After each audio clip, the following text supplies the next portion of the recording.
Olá, pessoal. Eu sou o Carlos e este aqui é um episódio especial de Sessão de Engenharia. Sessão de Engenharia nas férias, né? Nas minhas férias aqui de verão aqui na Europa. Então, eu trouxe uns caras aqui para a gente conversar sobre o ágil na atualidade, né? A gente vai compartilhar algumas experiências no nosso dia a dia. E, enfim, vou deixar eles se apresentarem aí. Vamos lá, começa em ordem alfabética. Quem é o primeiro? Eu sou o Jefferson Quezado, né? Já participei de uma outra sessão de engenharia antes. Sou conhecido como o Coelho do Twitter. Então, vamos falar de ágil. Bom dia, galera. Meu nome é Rodolfo. Bom, também estou no Twitter com o Jeff e todo mundo aqui, a Rede Nadai. Infelizmente, sou calvo já. Acho que eu gosto de falar sempre no Twitter que eu sou sênior porque eu sou calvo e tenho barba. Então é isso. Prazer aí. Tamo aí junto. Um abraço. Bom, pessoal, meu nome é Vitor. No Twitter eu tô como Vepo, VEPO, acho que todo mundo deve conhecer aí, tipo, não sei. Sei lá, tô no Twitter há bastante tempo na área aí. Isso aí. Então vamos lá. Então, bora começar com a pergunta mais básica, como eu sempre faço. Então, para vocês, o que é ágil? Você já pegou um vídeo meu falando que era ágil, né? O negócio aqui vai ficar meio enviesado. Mas, enfim, bora lá. Vamos citar a Lei Ruler, né? Ágil é um adjetivo. Cara, eu acho que o ágil, ele é muito confundido e normalmente as pessoas não aplicam bem ele na prática. E eu acho que, assim, nem dá para aplicar, não sei se dá para aplicar bem na prática. Eu acho que é uma conversa que a gente até teve um pouquinho antes aqui de processos, encaixar os processos que as pessoas tentam fazer. Então, eu acho que isso acaba se perdendo um pouco, o que foi pensado do ágil lá atrás, né? Eu vejo que hoje e durante todo esse tempo foram tentativas de ágil e talvez não o ágil como ele deveria ser. E, assim, para fechar aqui, eu acho que ágil são várias práticas que mudam o foco do que a gente faz, não só em desenvolvimento, tá? Eu acho que o ágil pode ser aplicado em várias outras áreas, mas muda o foco do que a gente está buscando realizar e produzir no dia a dia, por exemplo. Então, assim, mais uma visão nesse sentido, tá? Eu acho, sim, eu vejo o ágil como uma regra de valores, né? Tipo, valorar o que você vai usar ali no seu desenvolvimento de software. Se a pessoa está focada ali no processo, tem muita gente que é focada no processo. Tem que ser feito assim, tem que ser feito assim. Não, o ágil, ele busca entregar valor ao cliente. E aí isso vai mudar a forma como o processo olha para si, né? Como as pessoas olham para o processo. Então o ágil seria uma mentalidade, né? Você tem uma mentalidade ágil, você quer entregar valor ao cliente, você está focado no produto, né? Eu acho que tem dois problemas aí, tipo, nunca te respeito ao ágil, né? O primeiro problema é que na nossa área sempre aparece o santo grau, né? Sempre aparece a bala de prata, sempre. Tem soluções clássicas, sei lá, tinha o MPSBR, tinha o CMMI, veio ágil, aí tem DevOps, aí tem, sei lá, tem até tecnologia, né? Tem o Kubernetes, então tem esse problema aí. Considerar ágil uma bala de prata. E o segundo problema tem a ver com o que vocês citaram, porque eu acho que é um desafio, existe um desafio para as organizações, que é onde eu vou encaixar isso, como eu vou encaixar isso, porque, quem quiser ser ágil de verdade tem que abrir mão de burocracia. Na prática é meio que isso, né? Mas como que eu vou controlar as coisas se eu não tenho burocracia? Então tem esse conflito aí, né? Existe esse conflito. E aí, na hora de implementar, junta os problemas de quando a gente quer colocar balas de prata, né? E isso aí é independente de se ágil ou não, com a questão da definição de ágil mesmo, né? Eu vejo esses dois problemas. É meio complicado, né? Porque o que acontece? Assim, historicamente, para quem não conhece, né? Existe um manifesto ágil. Tipo, um manifesto é uma coisa simples, tem alguns pontos simples, né? Não é nada complexo, não é um framework. A ideia das pessoas que implementavam é olhar esse manifesto e tentar adaptar a forma de adaptar a forma de trabalhar, os seus processos, as suas metodologias e tudo mais, baseado nesse manifesto. Só que, quando a gente pega o que foi base, né, porque o que foi base para esse manifesto foram outros projetos que foram feitos antes, né? Então, por exemplo, tem projeto lá do Kent Beck, que ele implementou lá o XP. Então, são experiências localizadas, tipo assim, não é uma coisa que eu vou dar para pegar, eu vou pegar o XP e vou aplicar em tudo, né? Foi uma experiência que aconteceu no lugar e deu certo. É complicado, né? É complicado a gente lidar com ágil. E aí vai para a minha segunda pergunta. As implementações de ágil, qual a opinião de vocês? Elas deram certo? Elas não deram certo? Deram certo em alguns lugares? Entendeu? Qual a opinião de vocês relacionada a isso? Bem, eu acho que ágil deu muito certo e esse foi o problema, tá? O que aconteceu, né? Quando a ágil começou a dar certo e tal, né? O que se ressaltou mais? A coisa que tinha mais processo, mais estabelecidazinha e tal, bem quadradinha, era o Scrum. E o Scrum, a priori, você olha lá, o que é o Scrum, né? Você percebe o ambiente, você toma uma ação e você mensura para saber, estou indo para o canto certo, estou indo para o canto errado, né? E depois de fazer essa introspecção, você planeja o próximo movimento, né? Você percebe o ambiente, toma uma ação e mensura. Basicamente, o Scrum, na concepção original, é isso, certo? E isso daí, cara, é bem legal, permite que você ande bastante. E deu muito sucesso. Qual foi o problema de ter dado muito sucesso? Que começou o pessoal querer vender Scrum, querer vender consultoria de Scrum. E esse negócio do ágil que fala pessoas acima de processo começou a degringolar. Porque aí, não, você não está praticando Scrum, então uma pessoa viu na sociedade, então vamos martelar Scrum em todo mundo, porque Scrum é o único jeito de ser ágil, é o único jeito de dar certo. E assim pegaram tudo que tinha de bom, impossível em ser ágil, né? Colocaram numa caixinha, botaram lá uma etiqueta, agora isso é Scrum, e dá onde estamos hoje. Vou pegar um gancho aqui na fala do Jefferson. Acho que uma parada que, para mim, fez com que o Scrum começasse a se tornar um processo e não uma metodologia ágil, um framework ágil, foi quando a gente começou a ter certificação de Scrum Master. Né? Quando vamos dizer assim, vou pôr entre aspas, as regras para você ter um bom processo, um bom framework de Scrum, você precisa fazer uma certificação para ter uma pessoa certificada que vai saber exatamente quais são essas regras a serem seguidas. Então, para mim, o ágil, ele deu certo, de certa forma, né? Acho que a gente tinha uma carência muito grande lá atrás, e acho que isso que o ágil ganhou por isso, tinha uma carência muito grande lá atrás de processos muito engessados, processos muito burocráticos, ou nenhum tipo de processo, né? Era uma bagunça as empresas, cada um fazia do jeito que queria, ou a gente tinha processos muito engessados. E a ideia do ágil, né, lá atrás, e depois isso que o Jefferson falou do Scrum, ter esse framework mais bem organizado, com as entregas e tudo mais, isso fez com que a gente saísse ou do nada, sem nenhum tipo de burocracia, né, todo mundo a esmo lá, ou de uma burocracia forte e pesada para alguma coisa mais leve e mais dinâmica, né. Então, eu acho que o ágil ganhou muito porque ele está nesse meio termo entre o muito burocrático e o sem burocracia nenhuma, sabe? Então, isso chamou a atenção das pessoas lá atrás e caiu muito como uma bala de prata, vamos dizer assim, que nem você comentou, Carlos, porque basicamente a gente estava nesses dois extremos, talvez, algumas empresas estavam tentando fazer um meio termo, e aí ele acabou caindo como uma luva, vamos dizer assim, para muitas empresas conseguirem transitar. E aí veio essa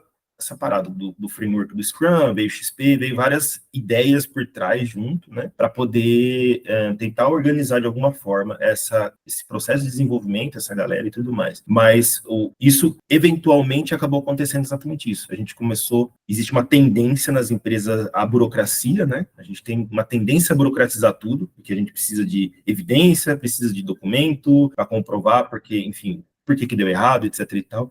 Então, isso acaba engessando um pouco o ágil, no final das contas, porque a gente tem essa tendência a ter que, objetivamente, avaliar como que o processo está rodando, vamos dizer assim, de certa forma também. Então, muita gente, eu acho que reclama hoje do ágil, muito mais porque ele acabou sendo engessado um pouco, do que o ágil em si, pela ideia e pelo modelo que a gente tem de execução dele, por exemplo. Eu tenho uma visão um pouco diferente, assim. Eu acho que o ágil deu muito certo, tanto que não faz sentido falar de ágil hoje em dia, faz sentido falar pós-ágil, porque assim, primeiro você tem que olhar aquele processo burocrático que existia, que eu vejo que eram duas coisas, basicamente, né, a importação de processos de engenharia, né, ali, por exemplo, a gente tá falando de CMMI, né, CMMI, o que é CMMI? É a metodologia da NASA de avaliar o nível de maturidade da NASA. Então, todo mundo dizia, se eu tenho nível de maturidade da NASA, eu posso ir para uma empresa, na época eu trabalhava para uma consultoria que trabalhava para a Motorola, eu posso ir para uma empresa como a Motorola, que para quem é novo aí, Motorola é como se fosse a Apple hoje em dia, né? Você tinha essa importação de processos, que era processo de engenharia, tipo, NASA é uma empresa de engenharia, não é uma empresa de software, né? E também você tinha outra coisa, a dificuldade de ter ferramentas, né? Por exemplo, ele estava falando de planilha de rastreabilidade, para quem não sabe, é uma planilha Excel, que você botava ali todos os tickets e todos os códigos que alterava aquele ticket, que hoje você pode, cara, um git blame já resolve tudo. Você tem um git blame ali que resolve toda aquela burocracia gigantesca, né? Então você tinha esse ambiente e aí é como se o ágil fosse uma explosão cambriana ali, tipo, se juntar ali as cabeças dos Estados Unidos, que eram tudo meia dúzia só, né? Tipo, quem que era? Não sei se vocês sabem quem que eram, né? Tipo, era o Uncle Bob, o Martin Fowler, os caras do Pragmatic Programming, o Kent Beck e alguns outros, né? E aí eles meio que, tipo... Hã? O Sutherland, do Scrum. Eu não sei o nome de todos, não, eu sei só desses, né? E aí eles meio que jogaram a pedra, ó, a gente não sabe pra onde a gente vai, mas a gente tem que ter um novo caminho, né? E daí, de lá, o único que tava inventando era o Kent Beck, né? O Kent Beck já tinha quebrado com tudo, já tava fazendo XP ali, tava experimentando, e aí depois não se sabe pra onde vai, né? E aí é onde surge o Scrum, onde surge um monte de coisa. Então hoje a gente tem o quê? Alguns processos que surgiram na esteira do ágil, mas você não pode falar que a ágil falhou quando você tem, por exemplo, eu não sei qual é a linguagem que vocês usam, mas assim, eu sei do Jeff aí, mas Java opera com release train. Release train é ágil, tipo, é um processo engessado? Mas é um processo que nasce ali do ágil. Então, por isso que eu falo, pós-ágil, uma coisa que ele volta a ter processos engessados, mas eles são processos baseados no ágil, assim, na ideia do ágil. Assim, falaram bastante de burocracia, e eu lembrei de uma coisa da faculdade. Na faculdade tive uma cadeira de administração. O professor falou algo que para mim foi bastante verdade. Toda burocracia é ruim, né? Toda burocracia é ruim. A questão tem situações em que às vezes a ausência de burocracia é pior ainda. Rodolfo, você vai falar? Não, tem uma coisa... Eu ia falar só assim que eu acho que você está certo, Vitor. Acho que deu certo mesmo, a gente está num pós, e a questão toda desse pós é que a gente teve que, de certa forma, encontrar um caminho no meio, talvez, entre esses, que é o que eu estava tentando, talvez, falar aqui. A gente teve que encontrar um caminho no meio, entre não ter nada ou ter tudo, sabe? E é o que o ágil veio cobrir. É que óbvio que a gente vai ter que talvez organizar algumas coisas nesse meio do caminho, porque não dá para deixar sem nada. Acho que existe uma tendência, que eu falei, tem uma tendência da gente querer ter alguma coisa palpável, objetiva, né, para avaliar, quer que seja avaliação, né, mas a gente precisa ter isso. E muito disso passa por esse entendimento dos processos que a gente tem dentro das organizações, né? O que a gente está fazendo, o que a gente precisa, que nós no dia a dia precisamos efetivamente ter para que a gente seja efetivo, seja ágil, vamos dizer assim, no nosso dia a dia, a gente seja efetivo, né? Seja eficaz e eficiente no nosso dia a dia, sem abrir mão, por exemplo, de ter alguma coisa que é uma burocracia necessária, entre aspas aqui. Acho que vale colocar isso. Tá? Que, como já falou, nem toda burocracia é ruim, mas... Não, mas deixa eu juntar isso aí, né? Tipo, porque assim, eu fiz o MBA, e no MBA, assim, muitas pessoas fazem MBA só para pegar o título, né? Tipo, poucas pessoas se importam com o MBA. E aí eu vi muita arquitetura empresarial lá, eu gostei um tema que eu gostei bastante, arquitetura empresarial, né? Arquitetura corporativa, como fala, né? Que é basicamente assim, o que o CTO deve fazer? Ele deve organizar a empresa para ele conseguir gerir os processos e as informações ali, né? Então é uma coisa técnica, mas é uma coisa de gestão. E aí, o que eu lembro muito, assim, tipo, que ele tinha que gerir os processos para dar informações para ele, né? E aí eu converso muito com os diretores da minha empresa, porque sempre tem bug em cliente e os caras me ligam, né? E aí, uma vez o diretor falou assim, cara, eu tenho que saber duas coisas. Quais são os bugs que chegam o cliente em produção, onde ele foi gerado e o tempo que ele ficou a tempo de resolução. O cara precisa dessa informação. Por quê? Porque, cara, no dia que o cliente nosso lá vai brigar com ele, se ele não tiver isso, ele tá desarmado, né? Ele tá, sei lá, ele não tem... Então, assim, a burocracia, pra gente como dev, é ruim. Mas, assim, quando você vai para um C-level, você fala, pô, o cara tem que ter informação para ele negociar contrato, para ele... E isso é bizarro, porque antes do ágil, o que tinha? Tudo era feito com contrato, né? Então o cara chegava lá e dizia assim, ó, vai ser 3 meses de desenvolvimento, as funcionalidades são essas, e depois vai ter 1 mês de suporte ali que, cara, tanto que que vocês devem lembrar da faculdade, porque você fala assim, não, 70% do custo é de suporte, aí entrava nesse suporte aí, cara. Os caras penavam nisso, porque eles davam suporte lá, porque estava no contrato, que tinha que estar ok, e era muito tosco, assim, tipo, a gestão do software, porque software é diferente de um prédio, né? Fora quando esses contratos eram cumpridos, né? Porque muitas vezes esses contratos que eram assinados, eles não eram cumpridos, dada a diversificação e o modo como a área de TI trabalha, né? No sentido de que nem tudo que você consegue pensar previamente é o que vai acontecer no final, né? Muitas coisas você não consegue pegar no começo e muitas coisas você só vai entender no meio do caminho, às vezes. Então, fora quando os contratos eram efetivamente cumpridos, né? Então, eu acho que lá na época, quando começou a Scrum, posso estar inventando aqui números, tá? Desculpa. Então, depois vocês vão lá no Twitter e xingam o Rodolfo. Rodolfo, você fica falando sempre tem que ser baseado em dados, tal, e você vai jogar um dado aí qualquer aleatório. Eu vou jogar um dado aleatório aqui.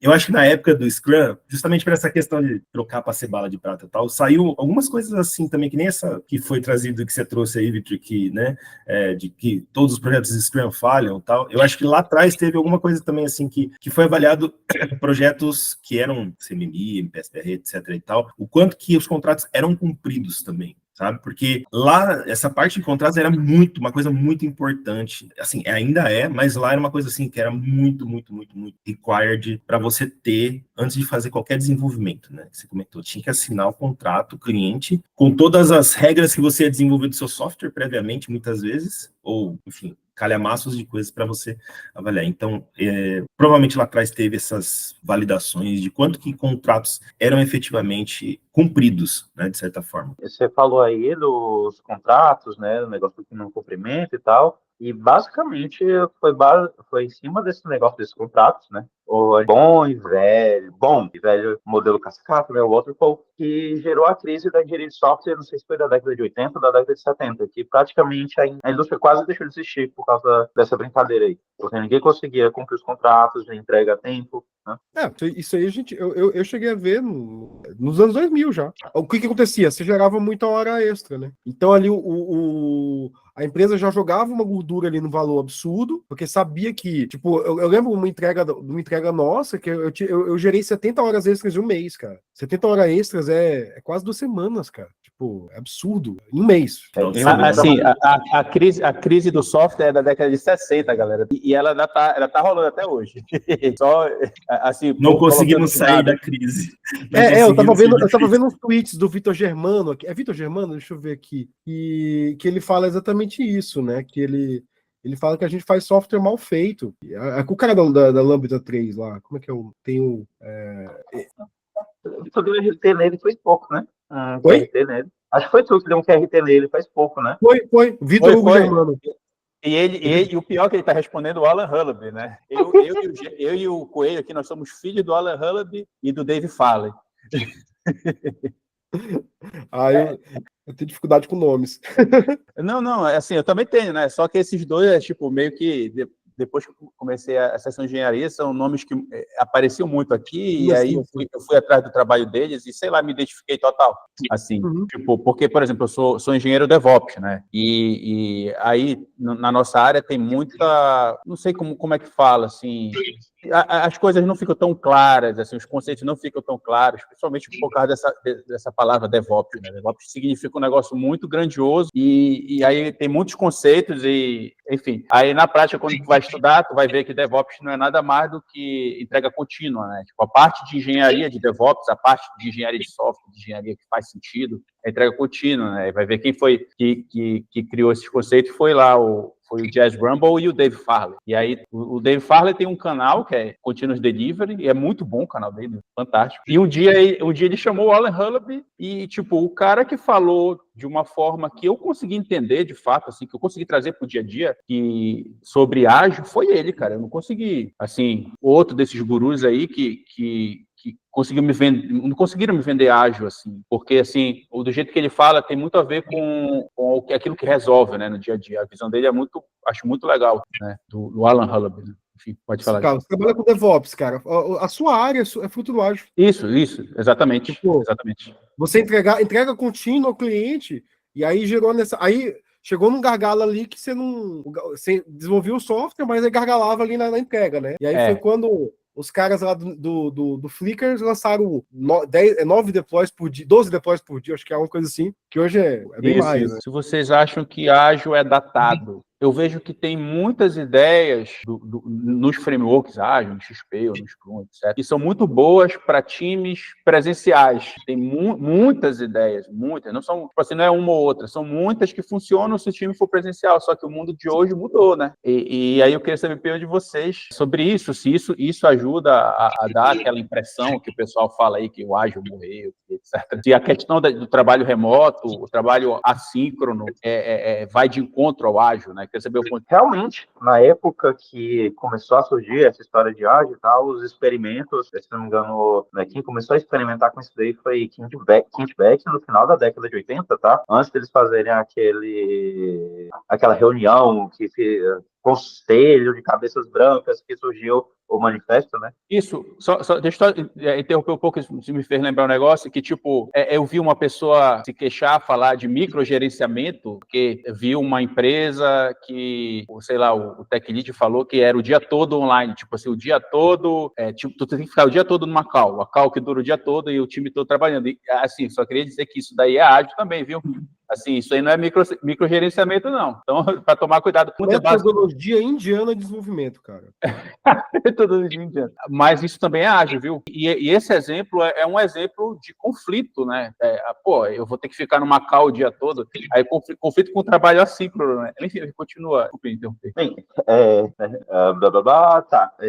Ele começou a trabalhar isso aí, não sei se foi final da década de 80 ou começo de 90, tá? Foram experiências que acabaram gerando XP, que aí depois, em 2000, na década de 2000, né, foi lá para Snowbird, né, Utah, né, os cabeças brancas se reuniram lá e, enfim, saiu uma manifestação. Naquela época, não era essa modinha que nem hoje, essa história de trabalho remoto, né? Antigamente, trabalho remoto, o que era? Eram sedes que estavam deslocadas, né? E aí, cada um fazia o seu desenvolvimento e quando precisava fazer a integração, e daí a história do teste de integração, um mandava um disco rígido, um HD de um lado para o outro dos Estados Unidos, ou da Inglaterra, dos Estados Unidos, e aí tentavam fazer a integração entre o que essas equipes faziam. Não tinha essa internet ubíquita que a gente tem hoje. Então, o contexto em que essas técnicas surgiram, realmente foram para coisas síncronas, coisas que têm a comunicação sempre aberta, seria o equivalente a ficar 8 horas na call. Então, tinha todo esse contexto. Agora, não é porque aquele contexto existia na época que todos os ensinamentos são ruins. Não.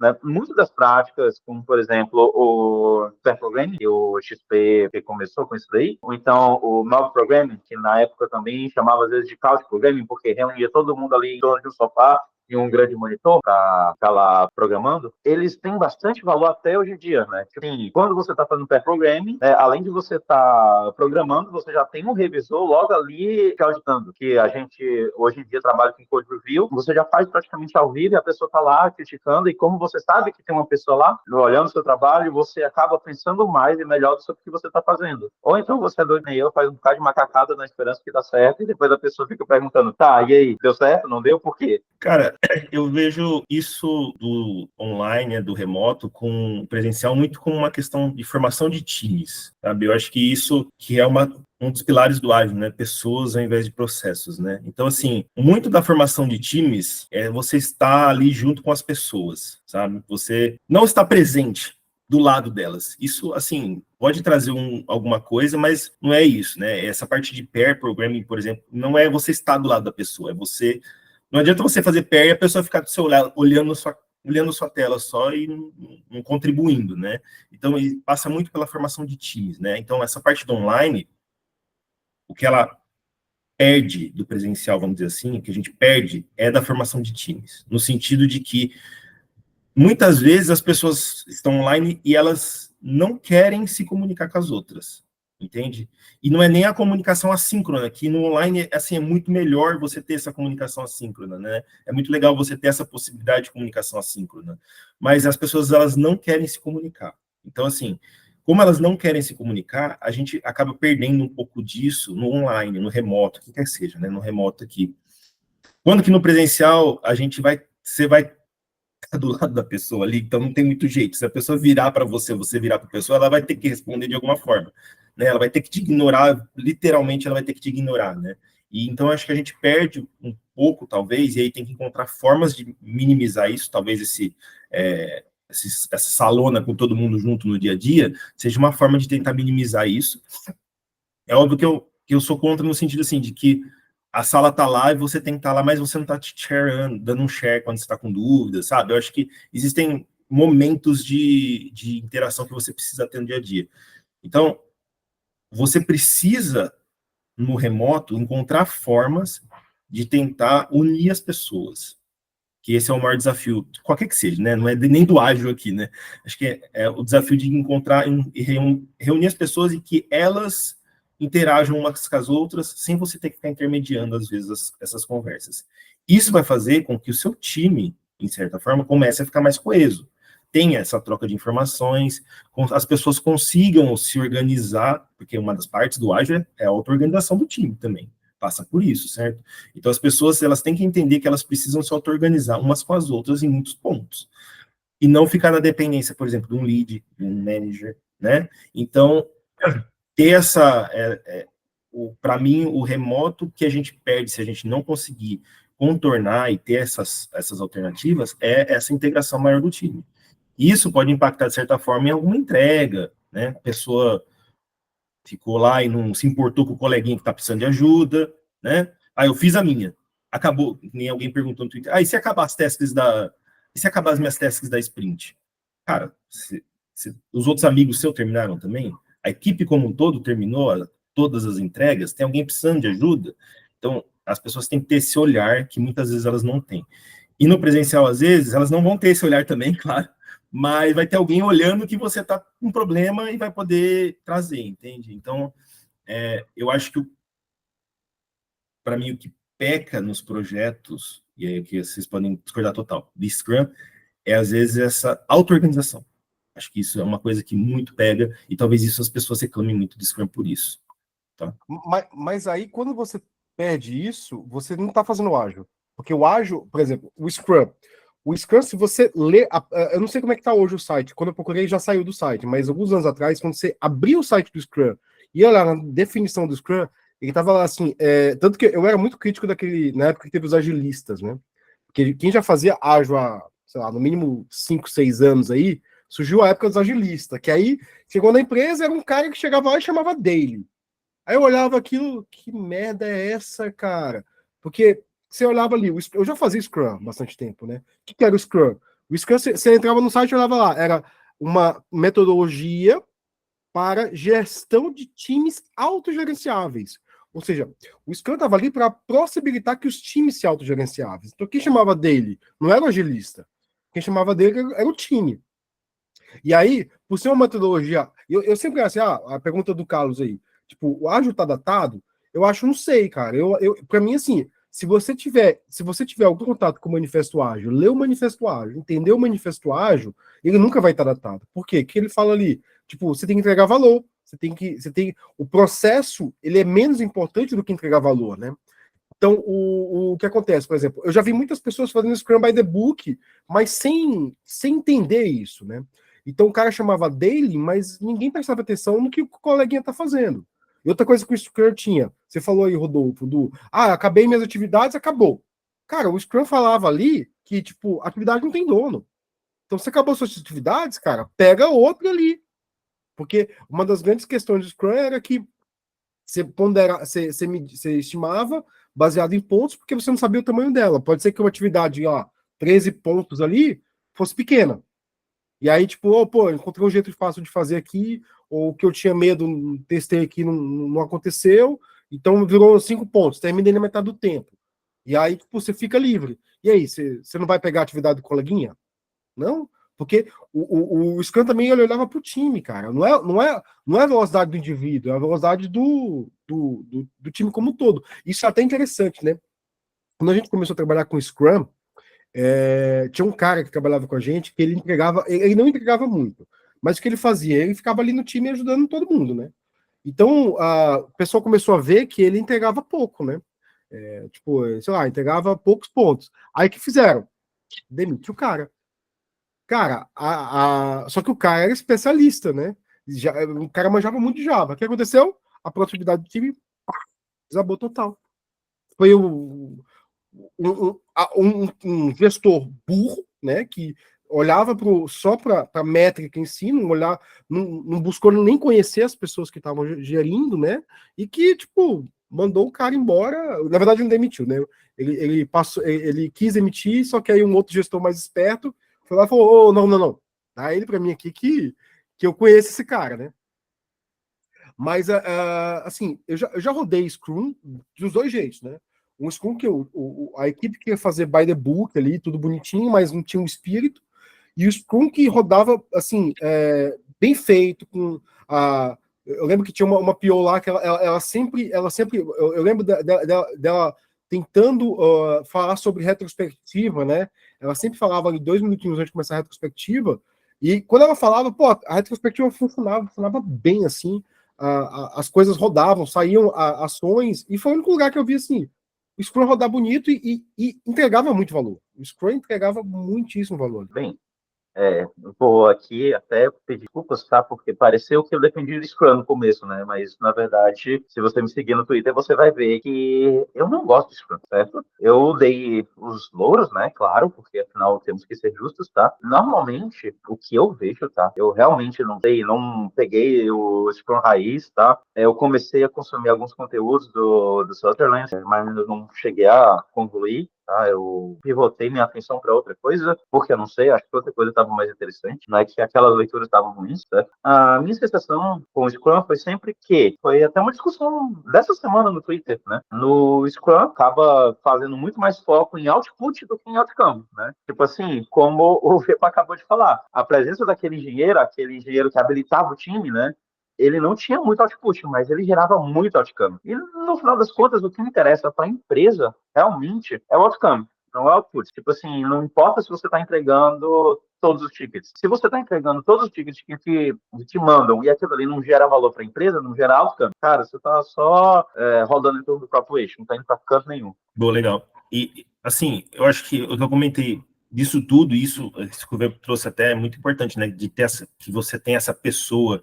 Na verdade, isso até é um problema, né, porque se você tem só essa pessoa e o resto do time não está fazendo todo esse papel, de certa forma, você acaba se focalizando só, tendo um ponto central e que se sair vai cair, que ele mesmo comentou, cai a performance do time, e é o que eu acho que falta muito nas pessoas entenderem na parte de ágil, é isso, né, que eu acho que até um dos primeiros pontos, né, pessoas ao invés de processos, né, acho que é um dos primeiros itens do manifesto, se não me engano, que é justamente isso, né, a gente tem que dar atenção a tudo que a gente tem dentro do nosso processo ou da nossa empresa, mas não a parte burocrática, mas as pessoas, aos nossos colegas de trabalho, né, aos nossos pares, as pessoas que estão começando. Então, o foco nas pessoas para que elas se sobressaiam além do que elas têm de potencial, para que elas tragam todo o potencial delas, é uma das coisas que eu vejo às vezes que falta muito, no sentido de incentivar isso, das pessoas terem esse incentivo, sabe? No dia a dia, de elas conseguirem ir além do potencial que elas têm atualmente, que elas entregam atualmente, né? E aí a entrega de valor, entrega que seja, qualquer que seja, né? A parte do remoto, como eu disse, eu acho que ela afeta isso e, de certa forma, se as pessoas elas não entenderem que elas precisam ter essa paixão em ajudar ao outro e de contribuir e de se expressar, acho que isso é o que falta. Então, essas iniciativas são tentativas de ter isso, né? Para que não fique, por exemplo, uma única pessoa tendo que organizar isso. Aí agora tem o Tech Lead, que o Tech Lead tem que ficar organizando todo mundo lá, tem o Scrum Master que tem que ficar puxando todo mundo para as dailies, para retro e não sei o que, tal. A gente tem que criar esses papéis porque a gente está esquecendo de falar para todo mundo que todo mundo tem essa possibilidade, né? Tem que se unir para chegar nesse ponto, né? Então, quando eu também fiz pós em gerência de projetos lá atrás, quando a gente usava CMD ainda, MPSBR, e meu foco da minha entrega foi justamente isso, a gestão das pessoas, né?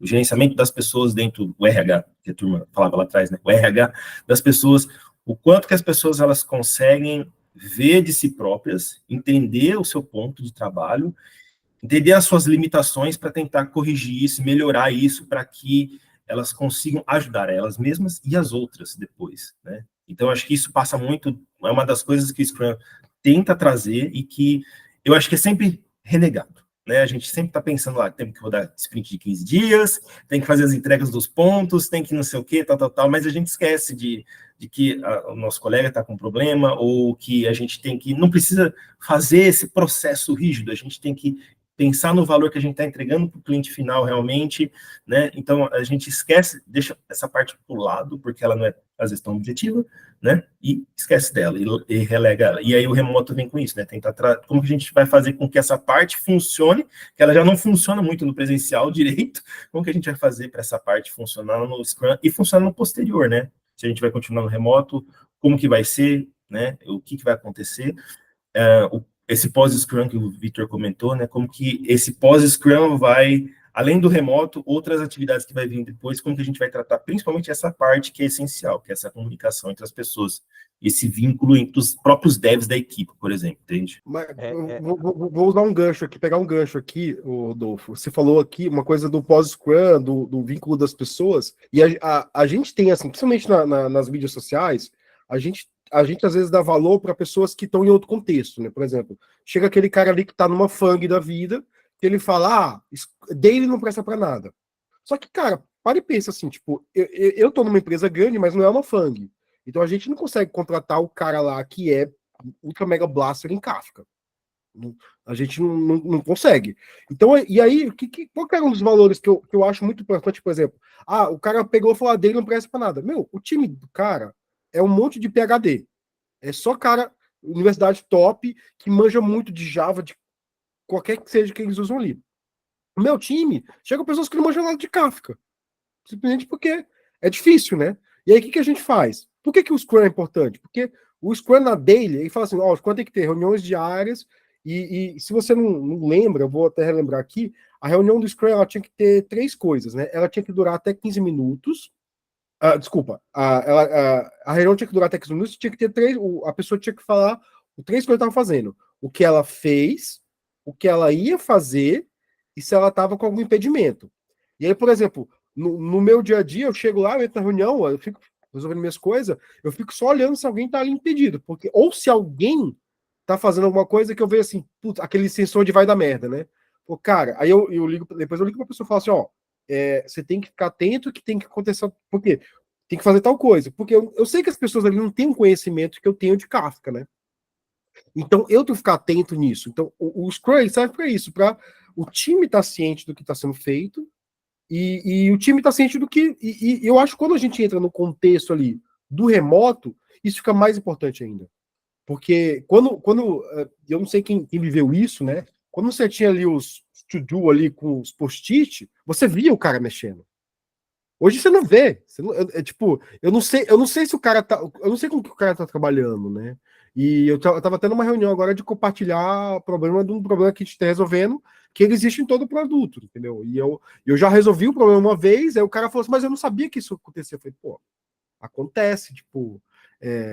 Mas se a gente tivesse numa sala, todo mundo ali e falando, né? Talvez eles falou, aconteceu esse problema, eu tô resolvendo ele, todo mundo ia saber, e eu ia falar, isso acontece em todos os cantos do produto, né? Sim, por isso que essa parte de comunicação, assim, ela é essencial, ainda mais no remoto, né? Então, assim, isso é o que eu falei, isso é uma coisa que as pessoas, elas esquecem, e elas acham que o remoto é uma proteção maior para elas não sei se é proteção aqui, elas não falarem mais com as outras pessoas, né?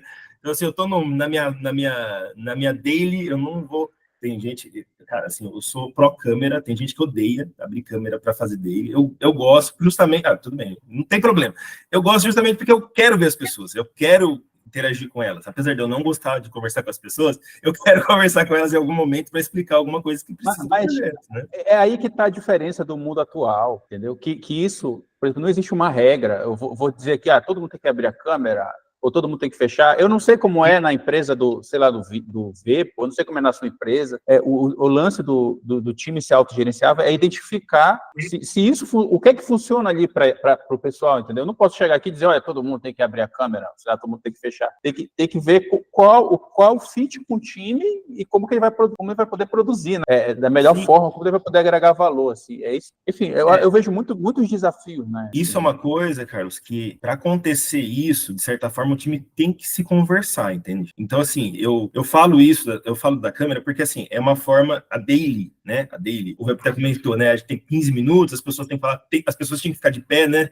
Um dos pré-requisitos era as pessoas estarem de pé para elas não ficarem confortáveis o suficiente para falar um monte. É uma forma de integração, né? A daily, ela tá ali, né, no Scrum, o Scrum trouxe isso, né? Ela tá ali como uma forma de integração, né? Porque, às vezes, você conversa com um único colega seu, né?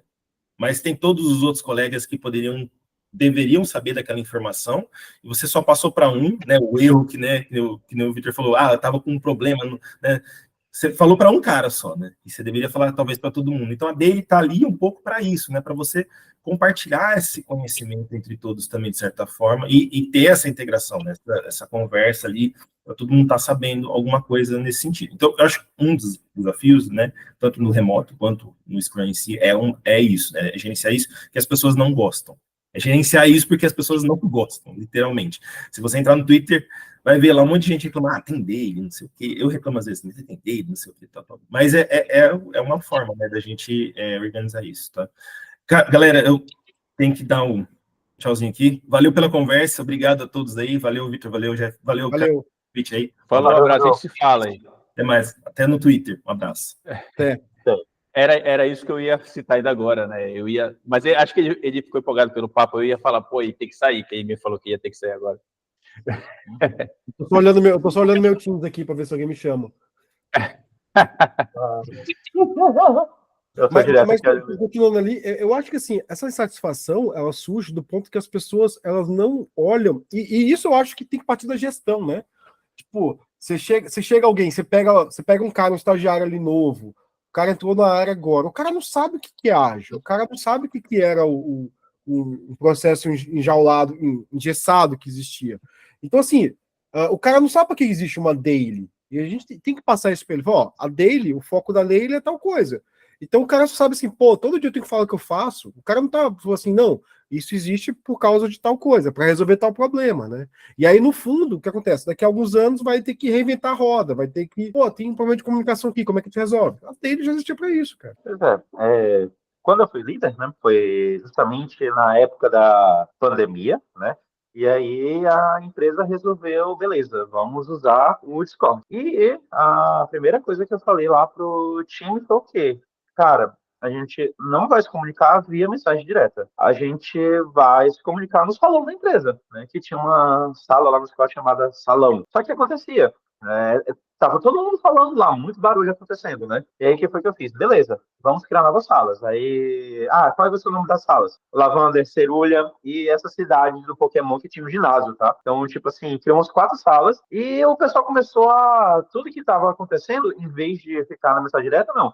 Mandava lá na sala, né? E aí, quem tinha interesse no assunto, ou tinha alguma propriedade no assunto, né? Começava a interagir.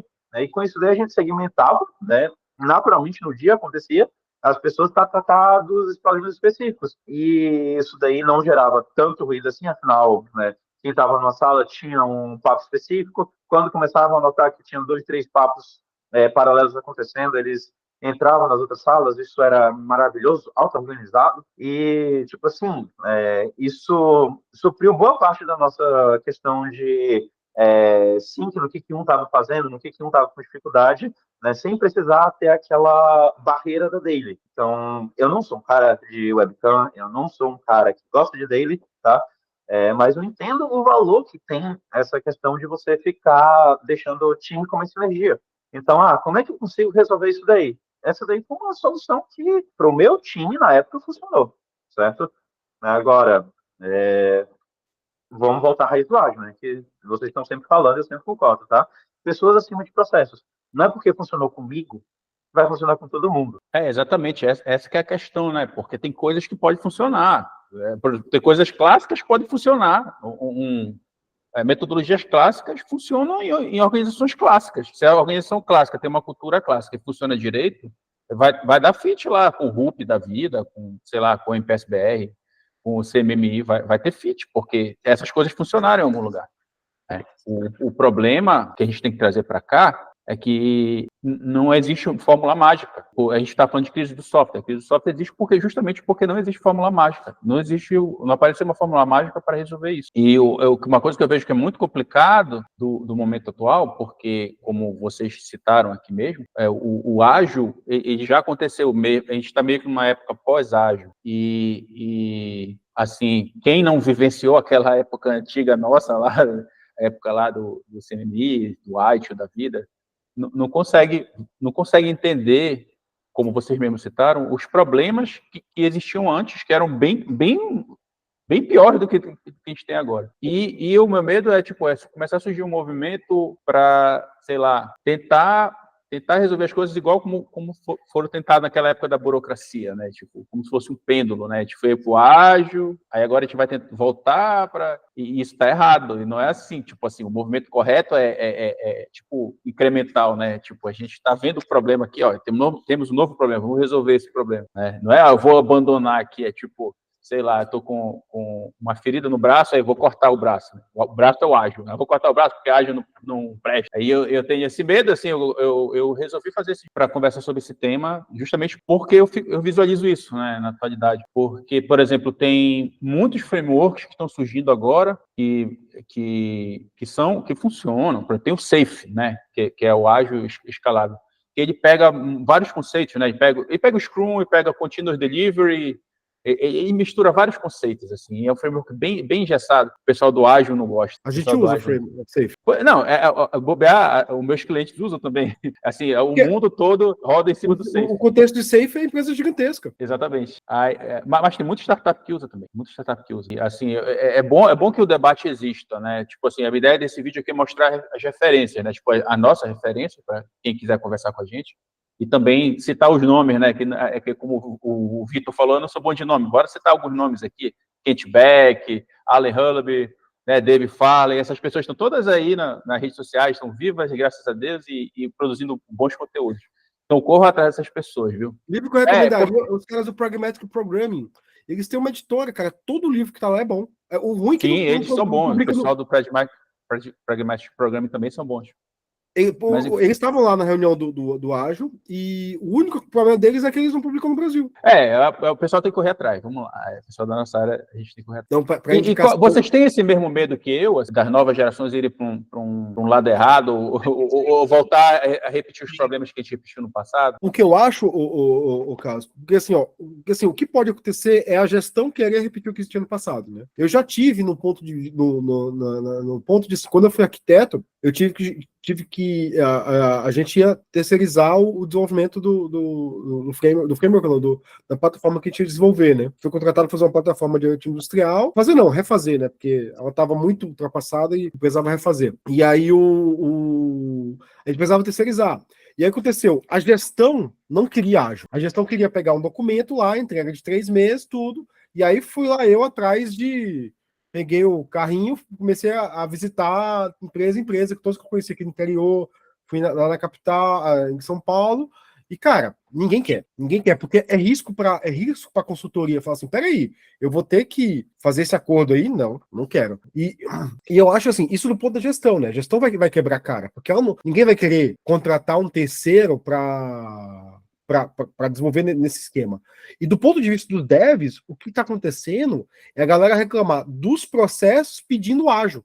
Eles não sabem que é ágil, mas o que eles pedem tá ali no manifesto. Por exemplo, o Jeff falou assim, a gente aboliu a daily e começou a fazer um chat. O que vocês fizeram? Pessoas acima de processo.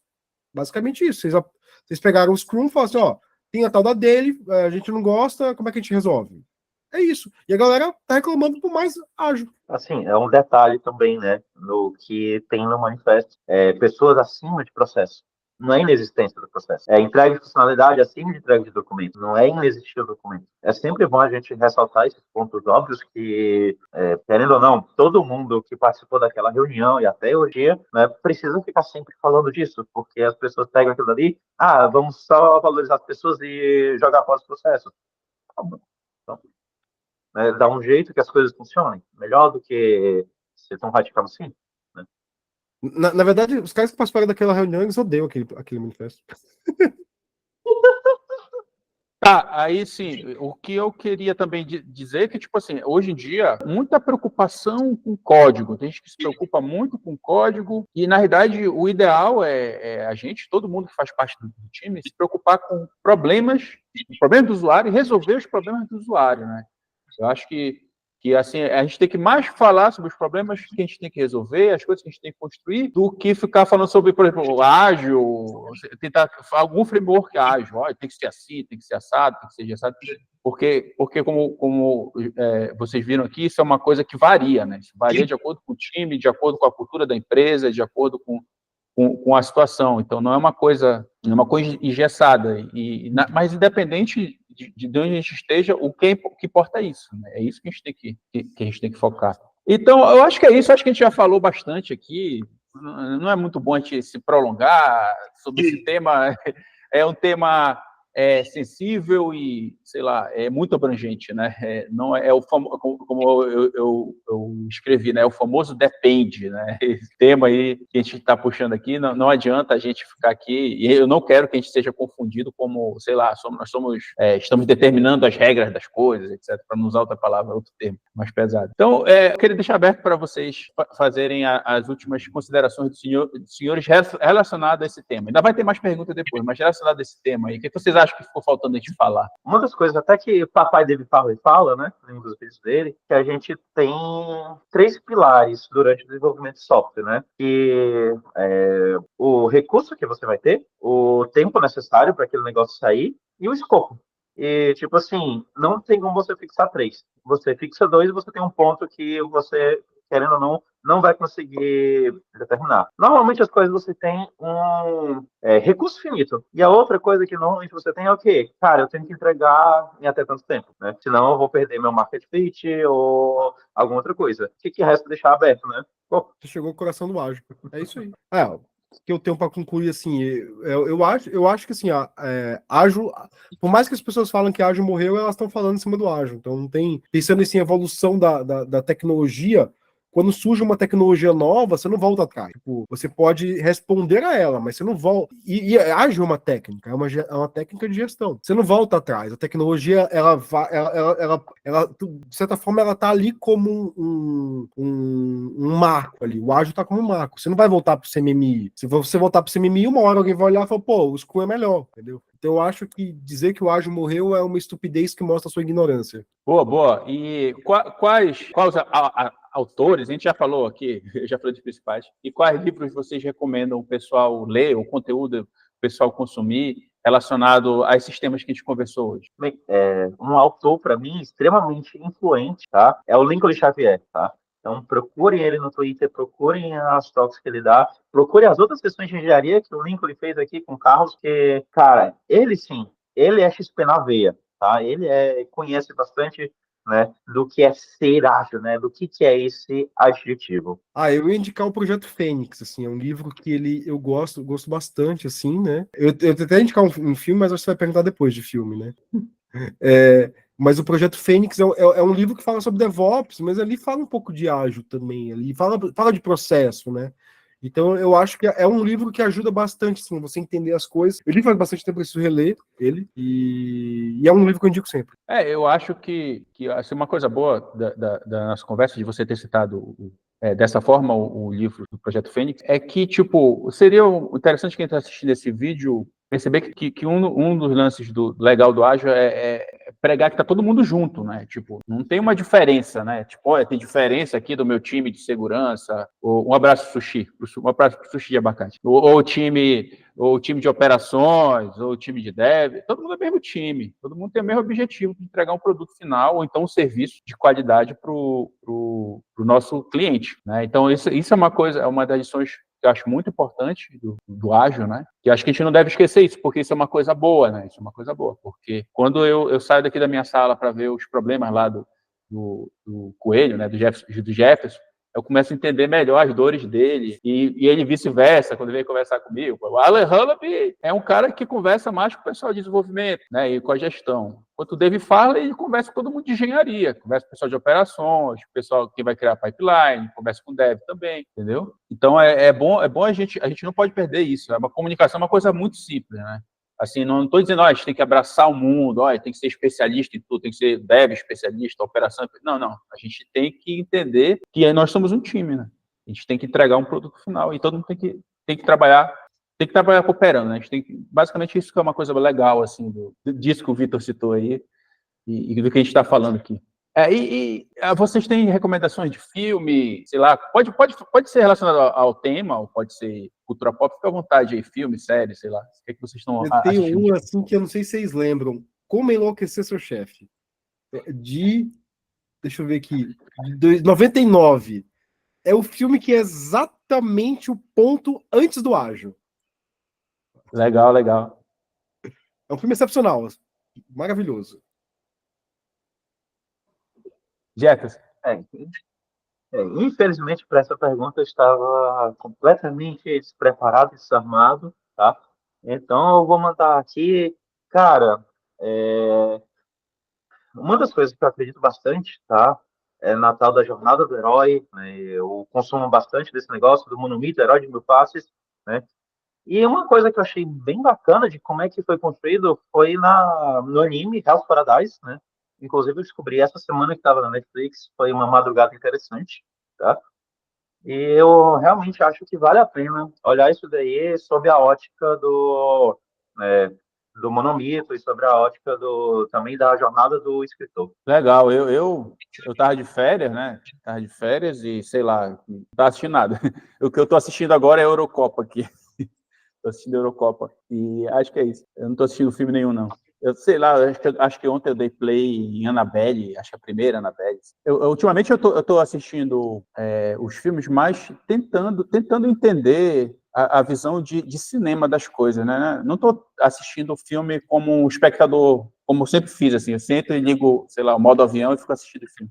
Eu tô tentando assistir porque eu tô começando a perceber umas coisas diferentes, né? Tipo, sei lá, algumas cenas, algumas tomadas, algumas perspectivas, elas não são feitas à toa. Às vezes o filme é ruim, mas o diretor acho que a Annabelle ruim, o primeiro Annabelle ruim, mas tô começando a prestar atenção em alguns pequenos detalhes, assim, que, não sei, enfim, tô meio assim, ultimamente. E é isso. Agora vamos à despedida dos senhores e fica à vontade agora em ordem alfabética, por favor. Fala, pessoal, bora lá, bora trabalhar, bora entregar as coisas e, cara, não se importa com o rótulo, seja ágil, esse é só um objetivo. Isso aí, pessoal, ágil é entregar valor, né? Tipo, você tem que entregar valor à empresa e ao projeto e aos clientes e, cara, você vai ser avaliado pelo seu valor, tipo, não importa o seu marketing, se você entrega valor, você é avaliado, então sempre tenha focado nisso. Seja comunicando, seja conversando, a vida é isso, entregar valor. A vida é muito mais, né? Tipo, o seu trabalho é entregar valor. Beleza. E é isso, eu queria agradecer, muito obrigado pela presença dos senhores, acho que a gente falou tudo que tinha para falar sobre isso, assim,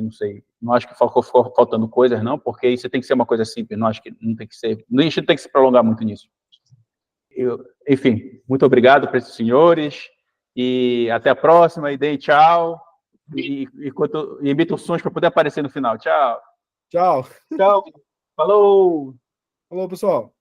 Fala, pessoal, tudo bem? Eu acabei tendo que sair no meio da discussão, estava bem divertido, bem legal e bem instrutiva, mas infelizmente precisei deixá-los.